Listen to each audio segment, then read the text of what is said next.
Domakonda Ashok, Janasena party 7వ division. ఈరోజు పోతిన మహేష్ అనే వైసీపీ కార్యకర్త జనసేన పార్టీలోకి రాకముందు 2016కి ముందు ఒక సామాన్యమైన వ్యక్తి 2016లో జనసేన పార్టీలో చేరి ఒక నాయకుడిగా ఎదిగిన వ్యక్తి ఈ పోతిన మహేష్. పవన్ కళ్యాణ్ గారు జనసేన పార్టీ పెట్టింది ఎస్సీలు బీసీలకి రాజ్యాధికారాన్ని అందించాలని ఒక ఉన్నతమైన ఆలోచనతో జనసేన పార్టీని పెట్టడం జరిగింది. అందులో భాగంగానే ఎస్సీలకి బీసీలకు సమాన ప్రాధాన్యత ఇస్తూ ఉన్నతమైన పదవులు ఇవ్వడం జరిగింది. అందులో కొంతమంది వ్యక్తులు, ఆ వ్యక్తుల్లో పోతిన మహేష్ అనే వ్యక్తికి రాష్ట్రంలో ఎవరికి లేని విధంగా మన బీసీ పోతిన మహేష్ అనే ఒక గుండెల నిండా నింపుకొని పవన్ కళ్యాణ్ గారు ఆయనకి 3 పదవులు ఇవ్వడం జరిగింది. ఒకటి అధికార ప్రతినిధి, నగర అధ్యక్షుడు, పశ్చిమ నియోజకవర్గ ఇన్ఛార్జ్ అని ఒక ఉన్నతమైన పదవులు ఇచ్చి ఎస్సీలకి బీసీలని కలుపుకొని మీరు రాజ్యాధికారంలోకి రండి, మీ వర్గ సమస్యలు ఏదైతే ఉన్నాయో అయ్యి ప్రభుత్వాన్ని ప్రశ్నించి మీరు ఆ లబ్ధులు పొందండి అని చెప్పి పవన్ కళ్యాణ్ గారికి ఒక ఉన్నతమైన ఆలోచనతో ఆయనకు అవకాశాలు ఇస్తే ఆ పదవులు పొంది ఆయన ఏ లక్ష్యంతో అయితే ఇచ్చారో ఆ లక్ష్యాన్ని నిర్వీర్యం చేస్తూ నగర అధ్యక్షుడిగా ఉండి పోతిన మహేష్ గారికి కొన్ని ప్రశ్నలు అడగదలుచుకున్నాను. మీరు నగర అధ్యక్షుడిగా ఉండి ఎంతమంది బీసీలకు, ఎంతమంది ఎస్సీలకు మీరు పదవులు ఇచ్చారో సమాధానం చెప్పాలి. అలానే పోతిన మహేష్ గారు మాట్లాడుతూ జనసేన పార్టీ పవన్ కళ్యాణ్ గారు బీసీలని గొంతు కోసారని చెప్పేసి మాట్లాడుతున్నారు. తడిగుడ్డ లేకుండా గొంతు కోసే వాళ్ళైతే ఈ రోజు మీరు ఈ స్థాయిలో ఉండేవాళ్ళ? అలానే ఒక నాయకుడిగా పేరు పొంది మీరు వేరే పార్టీ దగ్గర భారీ ప్యాకేజ్ తీసుకొని వెళ్ళే వాళ్ళ అని మీరు సమాధానం చెప్పాలి. అలానే నగర అధ్యక్షుడి పదవి ఇచ్చి 3 నియోజకవర్గాల్ని సమన్వయపరచండి, 3 నియోజకవర్గాల్లో పార్టీని బలోపేతం చేయమని పవన్ కళ్యాణ్ గారు పదవి ఇచ్చారు. ఈయన మాట్లాడుతూ జనసేన పార్టీ బతికితే నా వల్ల అని చెప్పి తిరుగుతున్నాడు. ఈయన పోతిన మహేష్ గారికి ఒకటే ప్రశ్నిస్తున్నాను. మీరు 3 సంవత్సరాలు నగర అధ్యక్షుడిగా ఉన్నారు. ఈ 3 సంవత్సరాల్లో ఒక్కసారైనా సరే 3 నియోజకవర్గాలు కలిపి కార్యకర్తల మీటింగ్ అని, సమన్వయ మీటింగ్ అని పెట్టారా అని చెప్పి మిమ్మల్ని అడుగుతున్నారు. మీరు 3 నియోజకవర్గాల్లో ఏ నియోజకవర్గాన్ని కూడా పార్టీని బలోపేతం చేసిన దాఖలాలు లేవు.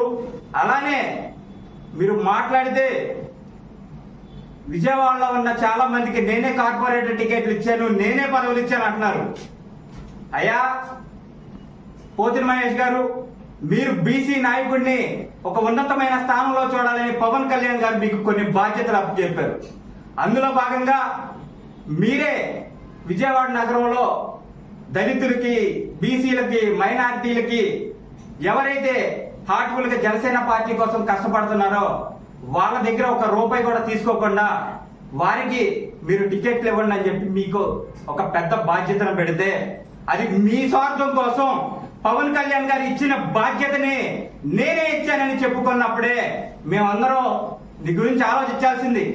దాన్ని పవన్ కళ్యాణ్ గారి పార్టీ పెట్టి ఆయన మీకు కొన్ని బాధ్యతలు అప్పచెప్తే ఆయన కూడా ఏ రోజు చెప్పుకోవాలి నేను పదవులు ఇచ్చాను, నేను టికెట్లు ఇచ్చాను, నేను ఎమ్మెల్యే సీట్లు ఇచ్చానని ఏ రోజు పవన్ కళ్యాణ్ గారు చెప్పుకున్న దాఖలా లేవు. మీరు మాత్రం నేనే టికెట్లని చెప్పుకుంటున్నారు. ఆ రోజు మేమందరం అర్థం చేసుకోవాల్సింది. లేట్ అయినా సరే పవన్ కళ్యాణ్ గారు మీ విషయంలో కరెక్టే చేశారని మేమందరం భావిస్తున్నాం.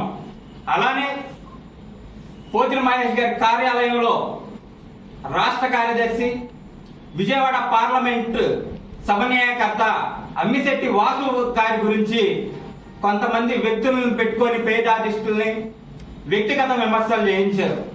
అందులో భాగంగా ఒక విమర్శ చేశారు వాళ్ళు. మీరు చికెన్ షాప్, కోడి మాంసం అమ్ముకునే వాళ్ళు కియా కారు ఎలా కొనుక్కున్నారని. ప్రధానమంత్రి నరేంద్ర మోడీ గారు టీ అమ్ముకునే వ్యక్తి ఒక ప్రధాని అయినప్పుడు చికెన్ షాప్ పెట్టుకునే వ్యక్తి ఉన్నతమైన స్థాయిలోకి రారా? మేము సంపాదించిన డబ్బులన్నీ సొంత కష్టార్జితంతోనే అమ్మిశెట్టి వాసు గారు సంపాదించారు. మీ దగ్గర ఎవిడెన్స్ ఏమైనా ఉంటే చూపించండి. మీకు ఈరోజు ఒక సవాల్ విసురుతున్నాం.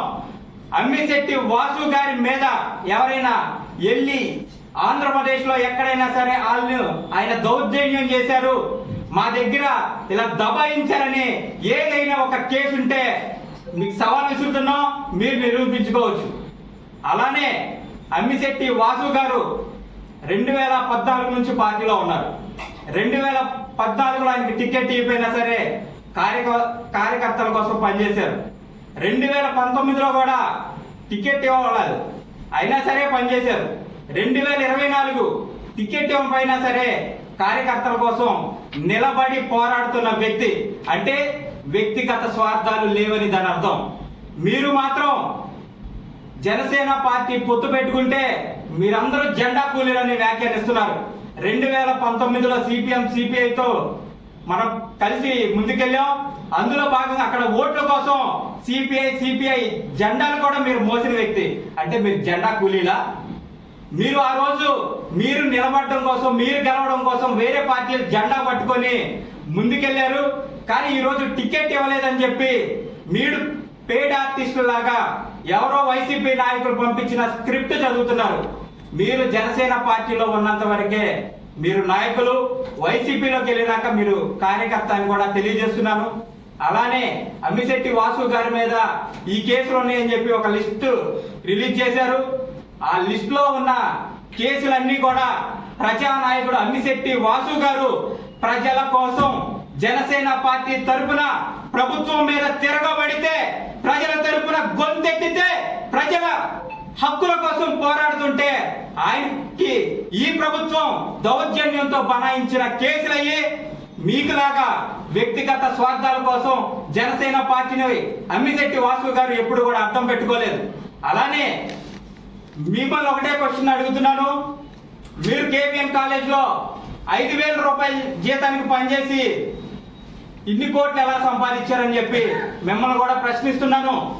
అమ్మిశెట్టి వాసు గారు అనే వాళ్ళు కార్యకర్తలకి ధైర్యం, అలానే పవన్ కళ్యాణ్ గారికి ఆయన ఒక నమ్మకం, పార్టీని ముందుకు తీసుకెళ్లే వ్యక్తి. అలానే పవన్ కళ్యాణ్ గారి గురించి ఇంకొకసారి వ్యక్తిగత వ్యాఖ్యలు చేస్తే జనసేన పార్టీ తరఫున తీవ్రంగా దాన్ని ఖండిస్తాం. అలానే ఒకటే తెలియజేస్తున్నాం, ఎస్సీల్ని బీసీల్ని పవన్ కళ్యాణ్ గారు గొంతుకోయిలా, ఎస్సీల్ని బీసీల్ని మిమ్మల్ని నమ్ముకున్న క్యాడర్ని జనసేన పార్టీ కోసం ఇన్ని సంవత్సరాలు కష్టపడిన జన సైనికుల గొంతు కోసిన వ్యక్తి ఈ పోతిరి మహేష్ అని కూడా తెలియజేస్తున్నాం.